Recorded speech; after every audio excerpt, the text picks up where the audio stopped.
नमस्कार, आप देख रहे हैं स्टेट टुडे न्यूज। मैं हूं आपके साथ हर्षिता मिश्रा। आइए करते हैं खबरों से शुरुआत।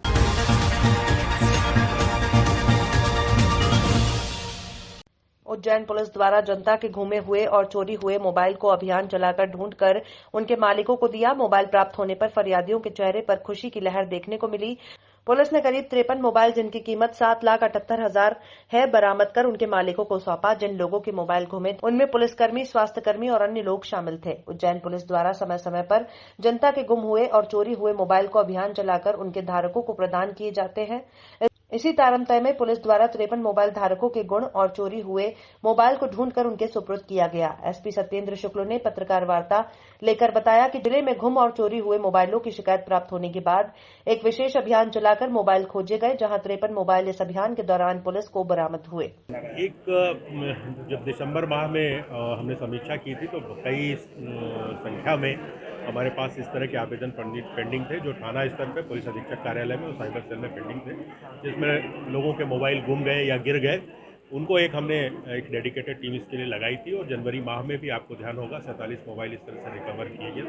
उसी क्रम में आज हमने 53 मोबाइल रिकवर किए हैं, जिनकी अनुमानित कीमत लगभग 7.25 लाख रुपए, प्रिसाइजली 7,78,000 रुपए के आसपास की कीमत के मोबाइल हमने रिकवर किए हैं। और इसमें जो धारक हैं जिनका ये मोबाइल है उनको दिए गए हैं। इसमें हमारी एक डेडिकेटेड टीम लगातार काम कर रही है और भी जो आवेदन पेंडिंग है उसके ढूंढने के प्रयास किया जा रहा है और ये प्रक्रिया निरंतर चलती है। सर, जो मोबाइल गुम हो जाते हैं तो क्या करना चाहिए, क्या संदेश मैं आपको इसमें पहले भी बता रही, उज्जैन जिले में हमने एक शांति दूत नामक एक योजना जो पहले चल रही है, जिसमें किसी भी तरह के अपराध या किसी भी कोई इस तरह की सूचना को उसको दिया जाता है और उसकी हमारी एक टीम है जो उसको प्रोसेस करती है और संबंधित लोगों को कार्रवाई के लिए देते हैं। मेरा अनुरोध रहेगा, इस तरह की कोई भी अगर मोबाइल या इससे अन्य अपराध से संबंधित कोई भी सूचना हो तो हमारा जो डेडिकेटेड नंबर है 704911990001 इस पर सूचना दें।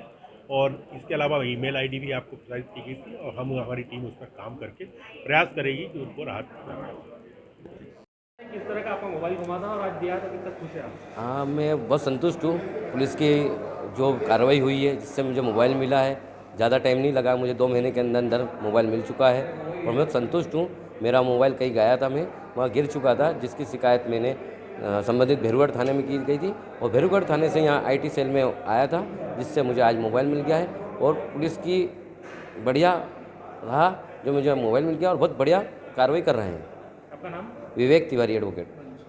एक्चुअली क्या हुआ था कि मेरे बच्चे का ऑपरेशन कराया था कान का सीएच हॉस्पिटल में, वहाँ से घुमा था रात्रि को। तो फिर मैंने कंप्लेंट की थी अब संबंधित थाने पे और फिर पुलिस के जरिए साइबर सेल द्वारा मिला था। आज आपको पुलिस के द्वारा मिला तो कैसे लगता है, किस तरह की कार्रवाई पुलिस कर रही है? बहुत अच्छी कार्रवाई हुई सर और बहुत सुकून मिला, बहुत अच्छा लगा, बहुत खुशी हुई। किसी का भी मोबाइल यदि मिलता है तो बहुत खुशी होती है सर। क्या नाम है? कांस्टेबल पुरुषोत्तम रावत। मध्य प्रदेश के बैतूल में महिला सशक्तिकरण और महिला अपराध की रोकथाम के लिए शुरू किए गए संगवारी कार्यक्रम के बाद बैतूल में 8 मार्च महिला दिवस पर एक और नवाचार अभियान स्कॉट की शुरुआत की जा रही है। बैतूल एसपी सिमाला प्रसाद के इस नवाचार से मंचलों पर लगाम लगाई जा सकेगी। प्रशिक्षण कार्यक्रम के दौरान यहां ऊर्जा महिला डेस्क, संगवारी, निर्भया मोबाइल और ब्लू गैंग के प्रशिक्षण कार्यक्रम में बैतूल एसपी ने इस नए नवाचार को लेकर जानकारी दी। पिछले 16 जुलाई को बैतूल के 8 थानों में शुरू की गई संगवारी मोबाइल के बाद इस नवाचार से महिला अपराधों पर लगाम लगाने में खासी मदद की उम्मीद है। जिले के सभी 18 थानों में अभियान स्क्वाड की शुरुआत 8 मार्च से की जाएगी। इस नवाचार के तहत प्रत्येक थाना क्षेत्र में 4 छात्राओं का चयन किया गया है, जो अपने थाना क्षेत्र में स्कूल, कॉलेजों के पास या ऐसे सार्वजनिक स्थानों पर भ्रमण करेंगी जहां किशोरियों, युवतियों या महिलाओं को असामाजिक तत्वों की वजह से असुविधा का सामना करना पड़ता है। उन्होंने बताया कि कई बार स्कूल, कॉलेजों की बच्चियां इस तरह की शिकायत करती हैं कि उन्हें स्कूल या कॉलेज आने जाने में दिक्कतों का सामना करना पड़ता है या फिर अगर वो कभी मार्केट जाती हैं तो उन्हें मंचलों की वजह से असुविधा का सामना करना पड़ता है। ऐसी छेड़छाड़, कमेंट्सबाजी को रोकने के लिए इस स्क्वाड की शुरुआत की जा रही है। इसके तहत हमने 18 वर्ष से अधिक आयु की ऐसी किशोरियों जो स्कूल या कॉलेज जाती हैं, प्रत्येक थाने में 4-4 छात्राओं का चयन किया है। ये स्क्वाड ऐसे इलाकों में बाइक पर भ्रमण करेंगे जहां मंचलों को लेकर अक्सर शिकायतें आती हैं। जी मैडम, क्या नया कॉन्सेप्ट लाएगा? ये हमारे देखने में आता है कि कई बार बच्चियां या महिलाएं इस प्रकार की कंप्लेन करती हैं कि उन्हें आने जाने में कई प्रकार की असुविधा उनको महसूस होती है। कुछ लड़के टॉन्ट करते हैं या कुछ लड़के अनावश्यक किसी चौराहे पे खड़े हुए हैं या वो किसी मार्केट वगैरह में जाती हैं तो उनको इन सब चीज़ों का सामना करना पड़ता है, जिससे उनको डिस्कम्फर्ट महसूस होता है और कई बार ऐसी स्थिति आ जाती है कि ईव टीजिंग वगैरह का शिकार वो हो जाती हैं। इन्हीं सब चीज़ों को ओवरकम करने के लिए हमने अभ्यास स्क्वाड बनाया है। इसमें जो 18 से ऊपर जो स्कूल गोइंग या कॉलेज की बच्चियां हैं, प्रत्येक थाने में हमने ऐसे 4 बच्चियों को चिन्हित किया गया है जो मोटरसाइकिल्स पे रहेंगी और वो ऐसे जो पब्लिक प्लेसेस हैं वहाँ जिस प्रकार की शिकायतें आती हैं और कुछ इस प्रकार के असामाजिक तत्व वहाँ खड़े रहते हैं या उपस्थित रहते हैं, उनको रोक टोक करेंगी। इसी के साथ साथ जो हमारी ऑलरेडी एक महिला पुलिस की मोबाइल चलती है संगवारी, उसके एक सपोर्ट के लिए एक हमने अभ्यास स्क्वाड का शुभारंभ किया है, जो अलग अलग स्कूल्स में और कॉलेजेस में जाके अपने नंबर्स भी डिस्ट्रीब्यूट करेंगी और जो पब्लिक प्लेसेस की सेफ्टी के बारे में कहते हैं कि महिलाओं के आने जाने में वो अपने आप को सुरक्षित महसूस करें, किसी प्रकार का संकोच उन्हें किसी भी समय घर से बाहर निकलने में ना हो, ये सुनिश्चित करेगा अभ्यास स्क्वाड। इसमें क्या बच्चियां ही रहेगी, स्कूल कॉलेजेस की बच्चियां ही रहेंगी? बच्चियां ही रहेंगी जो 18 से ऊपर हैं। प्रत्येक थाने से हमने 4 ऐसी बच्चियों को चिन्हित किया है जो एक्टिव हैं सोशली। और आरसी इंग्लिश मीडियम स्कूल के तौली में पालकों को छात्रों के वार्षिक मूल्यांकन के लिए पेपर देने के लिए बुलाया गया था। इस दौरान जब आपने पूरे सत्र के दौरान समस्त छात्रों को ऑनलाइन सुविधा उपलब्ध नहीं करवाई और किसी भी तरह की ऑनलाइन शैक्षणिक गतिविधि आपके द्वारा सतत रूप से संचालित नहीं की गई, तो फिर आप पूरे सत्र की फीस क्यों वसूल रहे हैं? जब पालकों ने फीस देने से मना किया तो स्कूल संचालक और शाला प्रभारी ने सीधे सीधे कहा कि अगर आप फीस नहीं देंगे तो छात्रों को परीक्षा से वंचित रखा जाएगा। इस दौरान जब पालकों ने स्कूल में देखा तो विद्यालय आरटीई के मानकों के तहत नहीं पाया गया। न तो विद्यालय में किसी भी तरह की साफ सफाई थी, शौचालय पूरी तरह से गंदा था।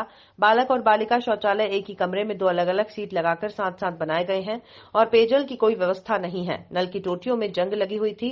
गंदा पानी पीने के लिए बच्चे मजबूर हैं। इतना ही नहीं, खुली जगह में छात्रों की पहुंच में फिनाइल की बोतल रखी हुई है, जो किसी भी गंभीर हादसे के लिए काफी है। इन सारे बिंदुओं पर जब स्टेट टुडे न्यूज के संवाददाता ने शाला प्रभारी एसके तिवारी से बात करनी चाहिए तो उन्होंने सख्त लहजे में बात करने से मना कर दिया।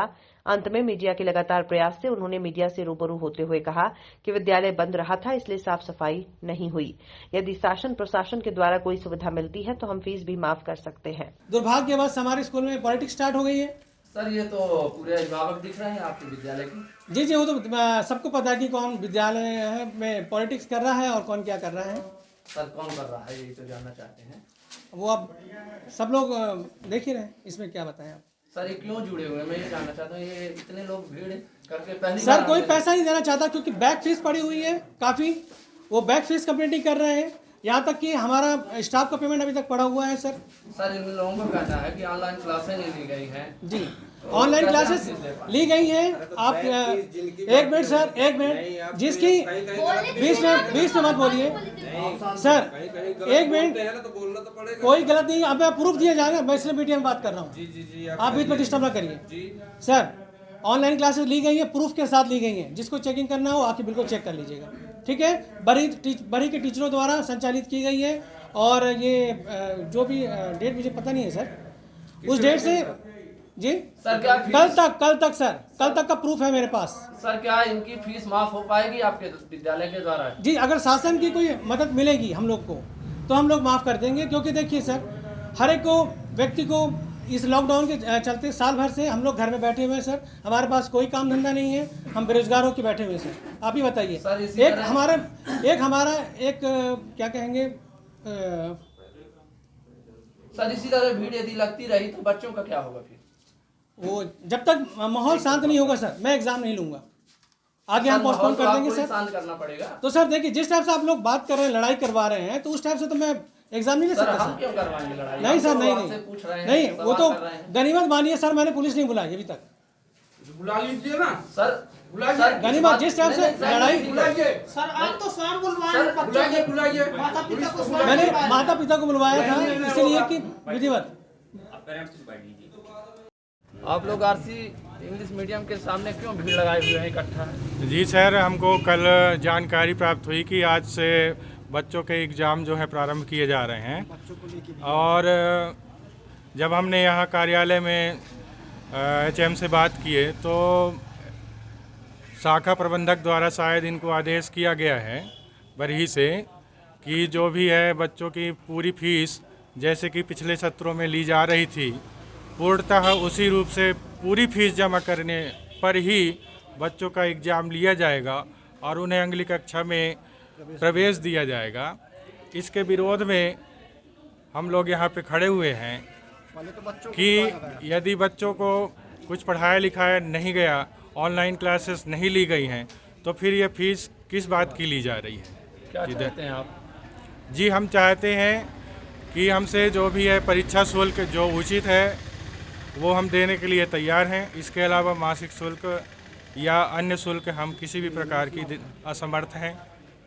धन्यवाद। सलीमाबाद शासकीय महाविद्यालय में जन भागीदारी समिति की बैठक एसडीएम बहोरीबंद रोहित सिसोनिया की अध्यक्षता में संपन्न हुई, जिसमें महाविद्यालय के विकास से संबंधित विभिन्न मुद्दों पर चर्चा की गई। समिति की बैठक में कॉलेज की 4 दीवारी के पुनर्निर्माण, गांधी स्तंभ, महाविद्यालय के भवनों, विभिन्न संकायों की कक्षाओं, प्रयोगशाला, पुस्तकालय, कंप्यूटर लैब सामग्री इत्यादि के विकास और निर्माण पर आवश्यक निर्णय लिए गए। आपको बता दें कि मीटिंग के बाद एसडीएम बहोरीबंद रोहित सिसोनिया ने कॉलेज में बने पुस्तकालय, शौचालय और पानी की व्यवस्था और सूचना पटल का भी निरीक्षण किया और पाई गई कमियों को तुरंत दूर करने के लिए आवश्यक दिशा निर्देश दिए। इस मौके पर कॉलेज के प्राचार्य सरिता पांडे, जन भागीदारी समिति के विधायक प्रतिनिधि गणेश तिवारी, अरविंद अग्रहरी, संजय दुबे, प्रवीण तिवारी, संदीप मौर्य, अमित दीवान और समिति के अन्य सदस्य, कॉलेज का स्टाफ भी मौजूद रहा। जो आज जन भागीदारी समिति की मीटिंग रखी गई थी, इसमें किस प्रकार के निर्णय लिए गए? देखिए, बहुत कोरोना के चलते जन भागीदारी समिति की मीटिंग डिलेड पोस्टपोन होती जा रही थी। आज कलेक्टर सर ने भी अपने मीटिंग्स की रिव्यू के दौरान ये बात इंगित करी कि आप जल्दी से हमें जन भागीदारी समिति की मीटिंग ले लेनी चाहिए। तो सारे भागीदारी समिति के मेंबर्स और अध्यक्ष के नाते हमने मीटिंग संपन्न करी यहाँ पर। कुछ पॉइंट्स बच्चों के हिसाब से और स्कूल के रखरखाव के हिसाब से रह के पॉइंट हम लोगों ने डिस्कस किए। जैसे प्रायोरिटी पे कक्ष निर्माण का 600 प्लस कुछ हमारे यहाँ पर विद्यार्थी हैं और उनके हिसाब से उसकी तुलना में कक्ष कम है, तो कुछ प्रपोजल नए कक्ष बनाने का है। कंप्यूटर रूम के हिसाब से कंप्यूटर रूम की जो व्यवस्था को सुदृढ़ करने का, जैसे आप देख रहे हैं कि कई चीज़ें अब ऑनलाइन चल रही हैं, तो उसको दुरुस्त करने की बात हुई। बच्चों की बैठक व्यवस्था को लेके है, फर्नीचर को लेके है। फिर अपना निरीक्षण में पाया कि बाथरूम थोड़े से जो टॉयलेट्स हैं वो सही स्थिति में नहीं है, तो उसको हमने पॉइंट ऐड करने को बोला है कि हम कोशिश करें कि बॉयज़ के लिए और गर्ल्स के लिए सेपरेट अच्छे से टॉयलेट की व्यवस्था हम करवा सकें। एक और बात देखने में आई कि हमारी जो बाउंड्री वॉल है वो केवल सामने की तरफ है, जो पंचायत ने बनाई हुई है। पूरे चारों तरफ से हमारे पास बाउंड्री वॉल नहीं है, तो पशु और ये सब असामाजिक तत्व भी यहाँ के कुछ प्रॉपर्टी को नुकसान करते हैं। तो उसके लिए हम प्राथमिकता हमारी ये रहेगी, हम जन सहयोग से, जन भागीदारी से, हमारे जो जनप्रतिनिधि हैं उनके माध्यम से भी बाउंड्री वॉल का निर्माण तुरंत से तुरंत करवा सकें। सर, बाउंड्री के बाहर बहुत सारा कचरा लगा हुआ है, जंखाड़ियाँ हैं, और जहाँ से और जो रोड से आते हैं बच्चे, वहाँ भी मोरम की कोई व्यवस्था नहीं है अभी। बिल्कुल, हम ये अच्छा पॉइंट आपने उठाया है। इसको भी हम अभी बाहर निकल ही रहे हैं, हम बाहर इसका इंस्पेक्शन कर लेते हैं और जो भी हम नोट कर लेंगे और हम पंचायत के थ्रू हम करवा सकें या जन भागीदारी से करवा सकें, तो हम वो प्रॉब्लम हम सॉल्व कर देंगे। और अच्छा है, प्रांगण में साफ़ सफाई, बहुत खुला प्रांगण है हमारा, बाउंड्री वॉल सब की व्यवस्था और अच्छे से हो जाए तो ये और अच्छा है इसमें। ठीक है। और मैं ये भी देख रहा हूँ कि क्षेत्र में हमारे बहुत सारे माइंस हैं, हमारे यहाँ मार्बल की इंडस्ट्री है, तो हम कोशिश उनसे, हमारा निवेदन यही है, आग्रह हमारा ये है कि आप भी CSR जो कॉर्पोरेट सोशल रिस्पॉन्सिबिलिटी होती है उसके तहत भी अपने विद्यालय को गोद लेने का टाइप काम करें और कुछ ना कुछ 1-2 अपने लेवल पे काम करके, तो हम ये भी प्रयास करें। तो आने से वाले समय में हमारा इस पर प्रयास रहेगा कि अब CSR के थ्रू यहाँ पर अच्छा काम करवा सकें। सर, ये समितियों की बैठक कब होती हैं, इसके बाद? समिति की बैठक का आई गेस हर क्वार्टर में हमें ऑर्गेनाइज कर, या तो अगर कोई अर्जेंसी है तो कभी भी हम इसको कर सकते हैं। जैसे मान लीजिए इसका सर कभी पता नहीं चल पाता, इसलिए पूछ रहा हूँ। ये हम आपको हमारे नोटिस पटल पे आज हम आपको लगा देंगे आम पब्लिक के लिए, पब्लिक की डोमेन में भी होनी चाहिए। जी, किसी को जानकारी नहीं मिलती, मीटिंग हो जाती है। नहीं, ठीक है, आगे से हम एक प्रॉपर जो पत्राचार होता है, जैसे इस बार भी हमने जनप्रतिनिधियों को जो प्रॉपर पत्राचार के माध्यम से बुलाया था, मीडिया के साथियों को भी पहले से बुलाया। Thank you sir. मैडम, जो ये जन भागीदारी समिति का आज जो मीटिंग रखा गया था, इसके बारे में बताइए। आज जन भागीदारी समिति की मीटिंग अनुविभागीय अधिकारी महोदय की अध्यक्षता में हुई और उसमें कॉलेज के विकास संबंधी बहुत सारे मुद्दे रखे गए हैं। जैसे कि अभी एमए की क्लासेस चल रही हैं, उसमें हमें कक्ष कम पढ़ रहे हैं और उन कक्ष को पीडब्ल्यूडी के द्वारा बनाने के लिए जन भागीदारी समिति के मध्य से वो हमने उनसे अनुशंसा ली हुई है। इसके अलावा जो गेट है और बाउंड्री वॉल है, इन सब सारी समस्याओं के ऊपर हमने समिति के आगे अपना प्रॉब्लम्स रखी हुई हैं और समिति के द्वारा और एसडीएम सर के द्वारा हमको ये आश्वासन दिया गया है कि बहुत सारी जो प्रॉब्लम्स हैं वो उनको सॉल्व करने में वो हमारी मदद करेंगे। Thank you. शासकीय महाविद्यालय पलेरा के प्राचार्य को अखिल भारतीय विद्यार्थी परिषद के पदाधिकारियों और महाविद्यालय के छात्र छात्राओं ने मिलकर विद्यालय के प्राचार्य एमआई प्रजापति को 8 सूत्रीय मांगों का ज्ञापन। अखिल भारतीय विद्यार्थी परिषद ने बताया कि शासकीय महाविद्यालय पलेरा में छात्र छात्राओं को मूलभूत आवश्यकताओं की आपूर्ति हो रही है और अध्ययन करने में बहुत ज्यादा कठिनाई का सामना करना पड़ रहा है। इन सभी को आधार बनाते हुए अखिल भारतीय विद्यार्थी परिषद ने शासकीय महाविद्यालय पलेरा के छात्र छात्राओं के साथ विद्यालय के प्राचार्य एमआई प्रजापति को 8 सूत्रीय ज्ञापन प्रस्तुत कर ध्यानाकर्षण किया, जिसमें प्रमुख बिंदु हैं गुणवत्तापूर्ण पीए जल की व्यवस्था, छात्राओं के लिए कॉमन रूम की व्यवस्था, साइकिल स्टैंड की व्यवस्था, सीसीटीवी कैमरों की व्यवस्था की जाए और ये भी सुनिश्चित किया जाए कि ये सुचारू रूप से चालू रहेंगे। महाविद्यालय परिसर का सुंदरीकरण किया जाए, महाविद्यालय में नए विषय प्रारंभ हो। शासकीय महाविद्यालय पलेरा के प्राचार्य को जो आज ज्ञापन प्रस्तुत किया गया है आप लोगों के द्वारा, एक किस संबंध में दिया गया है? आज माननीय प्राचार्य महोदय को ज्ञापन दिया गया है विद्यार्थी परिषद द्वारा कि हमारी 8 सूत्रीय मांग है जिनको जल्द से जल्द पूरा किया जाए और माननीय प्राचार्य महोदय द्वारा हमें 4 दिनों का समय दिया है। 4 दिनों के अंदर इन सभी मांगों को पूर्ण कर लिया जाएगा और अगर प्राचार्य महोदय द्वारा इन हमारी 8 सूत्रीय मांगों को 4 दिवस के अंदर पूर्ण नहीं किया जाता है तो विद्यार्थी परिषद द्वारा उनको एक कहा गया है कि हम लोग उग्र आंदोलन व प्रदर्शन करने के लिए बाध्य होंगे, जिसकी समस्त जिम्मेदारी शासन व प्रशासन की होगी।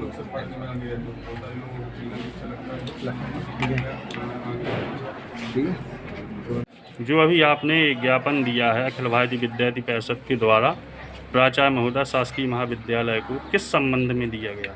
देखिए, आज अखिल भारतीय विद्यार्थी परिषद पलेरा महाविद्यालय में ज्ञापन देने के लिए आई है और विद्यार्थी परिषद आप सभी को पता है कि शुरू से छात्र हितों में काम करने वाला छात्र संगठन है और हम जो कॉलेज में छात्रों को समस्याएं होती हैं उसके लिए हमेशा खड़े रहते हैं। आज हमारी प्रमुख मांग है, जैसे कॉलेज में आज स्वच्छता अभियान को देखते हुए आज हमारे पूरे देश में जब स्वच्छता अभियान चलाया जाता है तो महाविद्यालय में आज कहीं भी सफाई नहीं है, परिसर में आज गंदगी का माहौल है।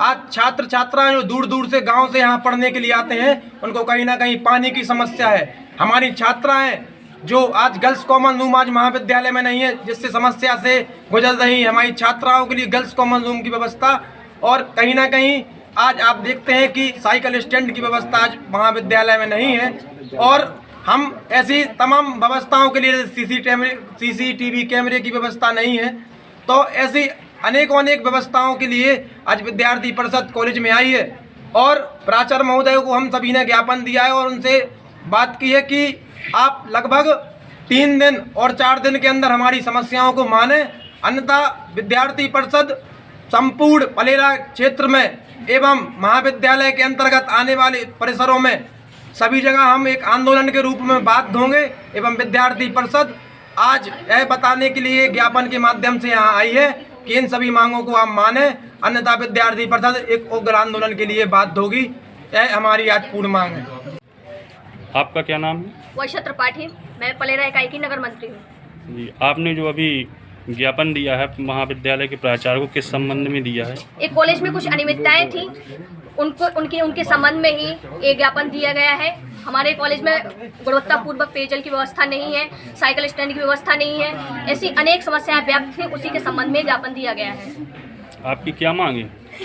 गुणवत्तापूर्वक पेयजल की व्यवस्था हो, common room, girls common room की व्यवस्था हो, आदि ऐसी मतलब हमारी मांगे हैं। फिलहाल खबरों में इतना ही और भी खबरों के अपडेट्स के लिए आप देखते रहिए स्टेट टुडे न्यूज़।